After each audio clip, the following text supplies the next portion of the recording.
So quick background, been using this setup for probably 4 months solid now, somewhere around 75 transactions in across a pretty wide spread of tokens and amounts. And the thing that kept pulling me back wasn't some flashy feature or referral incentive, it was just the consistency. Every single swap resolved clean, no weird hold times, no flags, nothing hanging in the queue.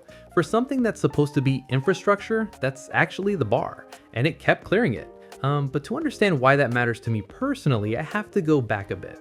Because for a long time, Binance and Crypto.com were just where I lived, and it worked fine until I started noticing the friction points. Binance rolling out stricter document verification cycles with less warning each time, Crypto.com quietly restricting certain asset movements depending on region, account tier, whatever internal logic they're running that week. And at first I filed that under minor inconvenience, but then I spent a few nights actually reading through community threads, support ticket screenshots, Discord logs, and the picture that came together was not minor at all. Accounts suspended mid-session, withdrawal requests sitting in pending for 3-4 weeks with no status update, support tickets getting auto-closed, and the one that really landed, a guy whose outbound transfer got frozen literally while it was processing.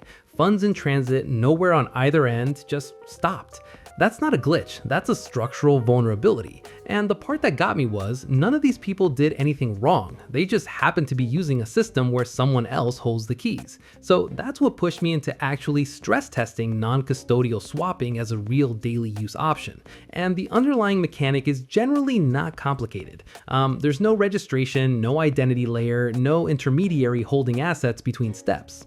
The exchange executes directly on-chain, wallet to wallet, which also means no centralized record connecting a name, no compliance queue that can put a hold on movement, no customer support to ghost anyone because there's no customer relationship to begin with. It's just a protocol doing what the protocol does. And once I actually understood how that worked at the execution level, the centralized model started feeling like a choice I'd been making by default rather than on purpose. Like, I never cautiously decided I was okay with a third party having override access to my funds. I just hadn't thought about it, and now I had. 75 transactions later, still nothing to report, which is exactly what I want to report.